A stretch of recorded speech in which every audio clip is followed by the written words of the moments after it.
Hey everybody, so this is going to be the part 2 after having this thing for a year, the Primary Arms 2.5 power Acss reticle prism scope.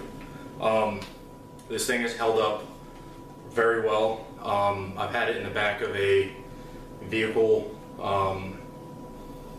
for about a year now, so I've had it in the freezing cold in December, so talking like 10 degrees, 5 degrees at the worst, in the back of a vehicle, and then you take it out and there's no, it's not fogged up or anything like that. It works totally fine.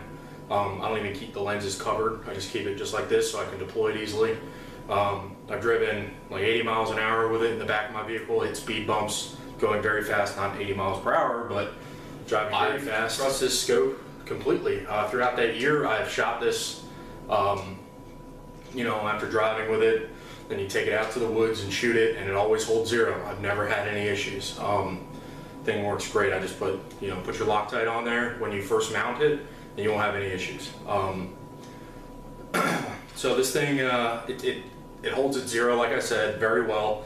The farthest I've shot it out now is about 300 yards at steel plate, which I had no problem shooting offhand, just lifting the rifle up, taking a deep breath and firing, and hit it every single time. So far away.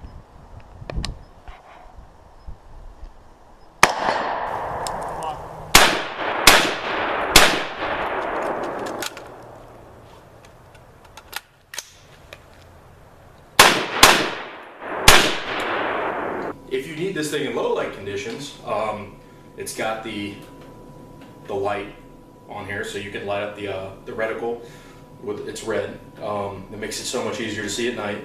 And even during the daytime, I just straight up do not even use the light. I don't waste any battery. I haven't had to replace the batteries in an entire year.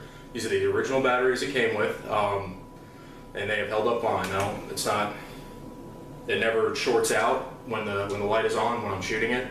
You know, some optics, like I had a really cheap red dot I got for like $100 when I first started building ARs, and I built this one, and I had a cheap little red dot on here, and it would short out. I'd be in the middle of shooting, running like a course or whatever, and it would short out, and it would just bother the heck out of me.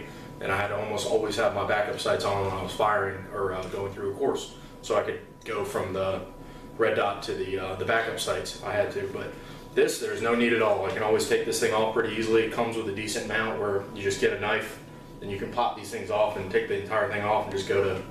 I'm gonna just show you a few strings of me shooting with a friend, and you can just see how quickly I go from a paper target. In the first part, I go from a paper target, and then I go to a steel target, and I'm just boom, boom, boom, boom, boom, boom, and it's so easy.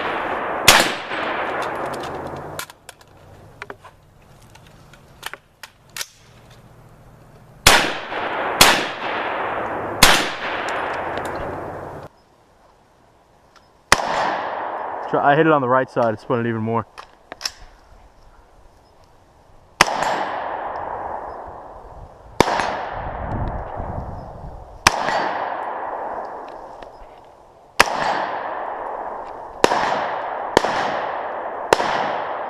Hey, let's just practice real quick. How quick can you just... Quick transition? Or up? No, quick rifle like threat. Alright, I'm going to try it now. Call it. Threat! I think I'm quicker. Yeah, you are. Ah, I hit it. You don't need to spend $1,000 on an ACOG or an aim point. Well, 8 points are only like 600, 500 bucks. So, but the ACOG, this is probably more akin to an ACOG than anything else. But if you're making just a simple AR-15 for whether it's a duty weapon, if you work for an agency or something that lets you carry your own rifle at work, or say you're just a homeowner and you just want to have a rifle, or you like shooting targets, whatever, this thing is pretty much all you need. If you're building a little carbine like this, throw this on here, I got a flashlight, you know, it's all you need. This is a plain Jane simple AR that I built, and this is like the only one I'll probably ever need. But that's not the case, I'm going to build plenty more. Primary Arms, I love it. This thing is fantastic.